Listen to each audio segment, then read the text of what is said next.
Assalamu alaikum. I just came back from the masjid after Jummah prayer. I have a few thoughts that came to my head because a lot of people have been asking me, what kind of an impact do you want to have on the ummah, with these YouTube videos you make? And I thought about this long and hard. And when I was at the masjid today, something came to my mind. An ideal community, the Boris community, right? And this is a community where people would have a lot more open conversations.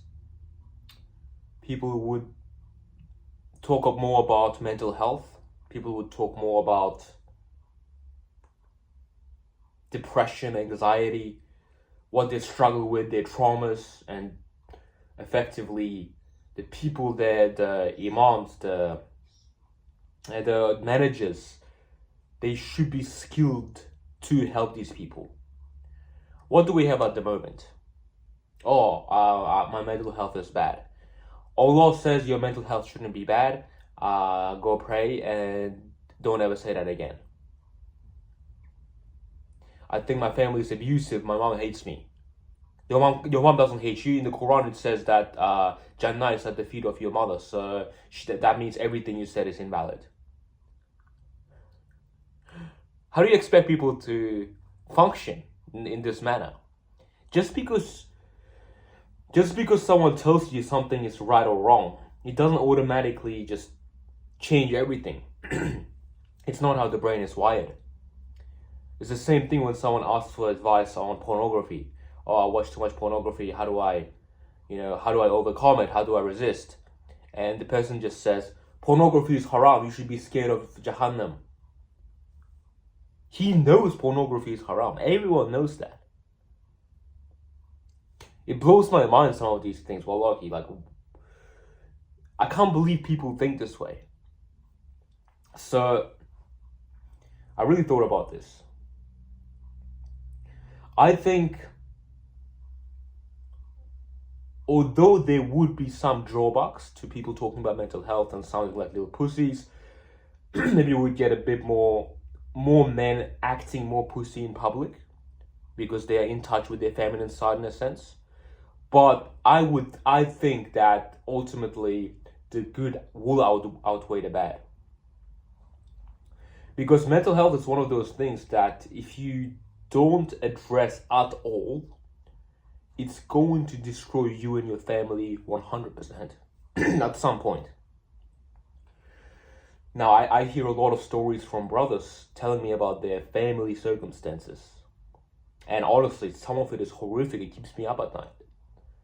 I'm talking about, the man beats the hell out of his wife and she's hospitalized. I'm talking about, the son pulls a gun on his family, pulls a knife on his family. When I hear these stories, it's like all I see is unexpressed trauma and untreated mental health issues. But of course, because we're not allowed to talk about it. Whenever you bring up these issues, you get shut down. Well, how could you say you have these thoughts? How could you say that you have depression? How could you say it doesn't disappear? Just because you stop someone from talking about it, that only makes the problem a lot worse. And at some point, when he's hanging out with his family and his wife pisses him off, when that man has a little bit of power in his life, that side of him is going to come out tenfold. He's going to beat someone up. He's going to stab someone. He's going to kick someone in the leg and break it. We see this all the time. You know what else I see? And this is going to make you really uncomfortable.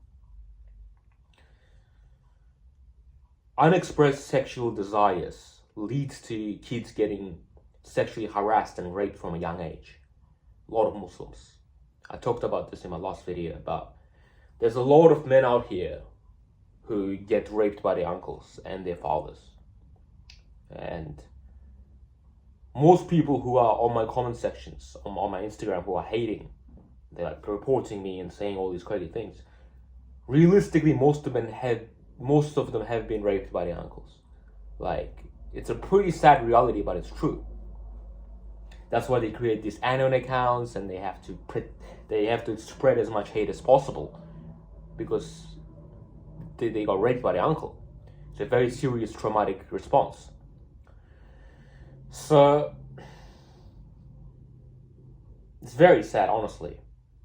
Now, people think that Muslims are very clean, but anybody who's been in a Muslim family and who's experienced these things, they know there's so much anger, resentment, trauma inside it, but nobody's allowed to talk about it. Now, I'm not denying that there are some very, very good families. There are families I see who are a lot more open, to these sorts of discussions, and as a result, they are also quite religious. And there's none of these issues. There's no repressed anger, there's no resentment, there's no bitterness. But I would say overwhelming majority of Muslim families, they're in a very, very bad state deep down, if you were to open the curtains, so to speak. So how do you make sure you don't fall into this? Because you probably will. Most people who are watching this probably will. But the certain percentage, maybe I would say maybe 10 or 20% of people who watch this will be able to take this message to heart, and they'll be able to stop themselves from falling into this. Now, the problem with this message is you're going to have conflict with your family, because if you're going to implement what I'm saying, your ideologies, your way of living will not match theirs. Even if you're both Muslims, the way you philosophize life is going to be so radically different, it's going to cause a lot of conflict. And I really, really hate to be the reason for this sort of conflict, but as a man who lives his truth, I still have to say these things. Personally, I think it's worth it.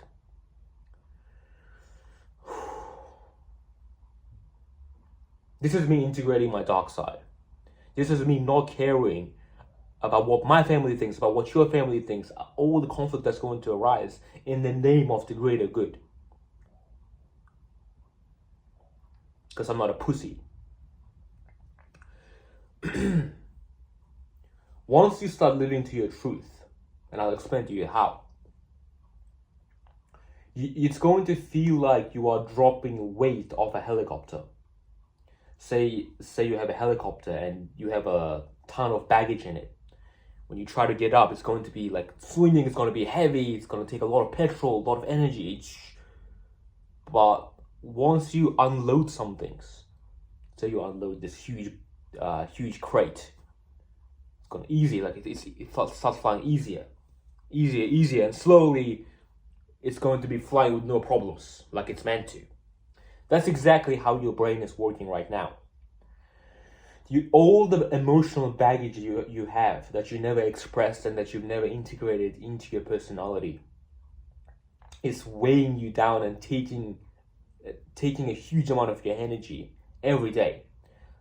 For a lot of people, they're operating on about 25% of their capabilities and their energy. That's why they get tired all the time. Everything else is being used to carry around trauma.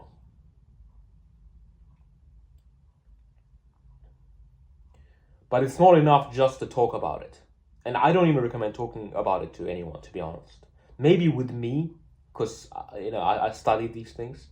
But most people are just going to think you're retarded. They're going to lose respect for you instantly. Especially if it's like your wife or something. And that's normal. It's not their fault. Write it down on a journal. Every single trauma you have, everything that you are afraid to say, here's how you want to think about it. Things that are true, but you are afraid to say it. And this can get really dark when you think about it. And write it all down, one by one. If you do this right, you're instantly going to feel some relief from that. You're going to feel a bit more energy. And then you keep dissecting it. Okay, how do I solve this? Why do I feel this? What memories are associated with this trauma? You get rid of it one by one. Now, I need you to do this right after this video, or I need you to turn off this video or pause it and do it right now. Because this alone is extremely important. Just by doing this little exercise, we could have just saved you from beating up your wife one day or your kids. Think about the importance of this. Think about the problems that could arise in your marriage that's going to last you for the entirety of your life if you don't solve them. So go and do this exercise right now. What the other thing that's going to happen when you start living like this is you're going to have an identity crisis, because it's going to conflict with everything else you've believed in your whole life. The cultural values, traditions, and that's okay. This is going to be a bit of a war. Now, if you go too much on the side that I'm talking about, the psychology, the openness route, you're going to become too much like the non-believers, like the kuffar. You're going to feel, you're going to be too open to the point where you will have to follow your desires. I want to eat this Big Mac, you just eat it. I want to drink this Coke, you just drink it. And you lose impulse control to a large extent because you are living too authentically to yourself. And if you go too much on the other side, I would say it's equally bad in every way. You're still going to be predisposed to committing haram because you will lose control of yourself because you haven't integrated those parts of yourself, so they're controlling you rather than you controlling them. So you need to find the middle ground.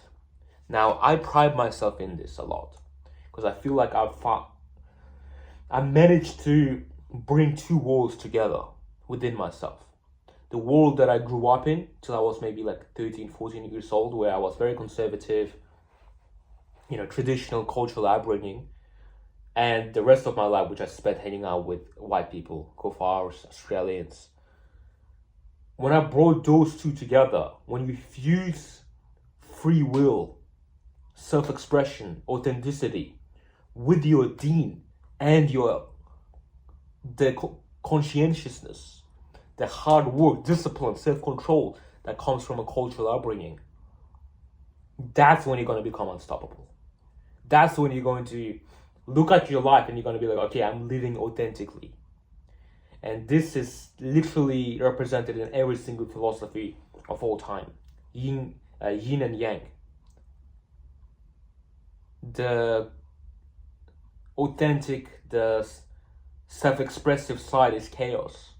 The cultural side is order. The best human is the one who has one foot on chaos and one foot in order.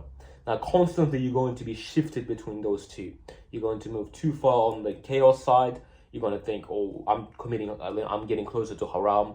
I'm missing prayers. I'm allowing myself too much room to maneuver.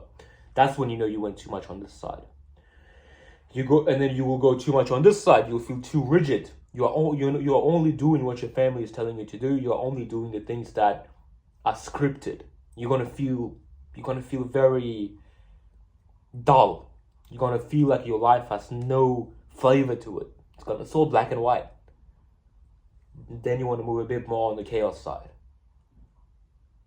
You're going to be right in the middle. Now, the problem with a lot of Islamic philosophers is they think conservatism and order is essentially halal and everything that's chaos is haram. This is not entirely true. When you look at it from a political perspective, the Nazis in Germany were too conservative. The liberals in Soviet Union were the Russians in Soviet Union were too liberal. Gave you a bit of a spoiler there. But this is a big problem because if you think about going too much on the conservative side, you will commit haram, but you won't be able to control yourself. Like, you'll see yourself as a virtuous person, but you will start doing things and you won't even realize you did, and you'll be like, why did I just do that? This can be, just hitting your wife. This can be something as small as, you literally, like, you crash your car on purpose, which things like this happen. You hit people. When no one's watching, you do something, some corrupt things. You take money that doesn't belong to you. Those small things are your shadow begging to be integrated into your personality. How do you integrate the shadow? Which is a completely separate topic from this. But I'll give you a quick example, and I'm going to use myself. What I'm saying here goes against a lot of values that I've been taught. Many people are going to watch this and they're going to think there's something wrong with me. This guy's retarded. I need that dark side to be able to say these things anyway and live to my truth, because I know at the end of the day, this is going to help, hopefully, hundreds of people. I don't know how many views this video will get since I'm shadow banned, but inshallah, it'll help a lot of people. I have to go against these things, and it's very uncomfortable for me to do so. It goes against my upbringing. It goes against my preconditioned morality. So the morality that was given to me by my family, by my community, by my culture, it goes against all that. But I don't believe it goes against my religion. That's enough for me to be able to say it. And to risk offending other people is to integrate your shadow. Now, one word that's very correlated with shadow integration is assertiveness. The more assertive you are, you integrated your shadow. When you're able to negotiate a salary for yourself, when you're able to negotiate money off the thing you're trying to buy, you are putting your needs above other people's needs. And sometimes you need to do this, because people who are more concerned about other people, which is a lot of people that are watching this, they treat everyone else. They think they are treating everyone with respect, which sounds like a good thing. But most of the time, they don't treat themselves with the same respect as they're treating other people. And this becomes a big problem. You need to treat yourself equally or slightly better than you treat other people. I think this is a good place to end this. Make sure you do that exercise that I was talking about. Write down your traumas. If it helps, write me a comment and tell me about the traumas, or if you are a little bit more secretive about it, send me a DM and inshallah I'll get back to you and help you sort it out.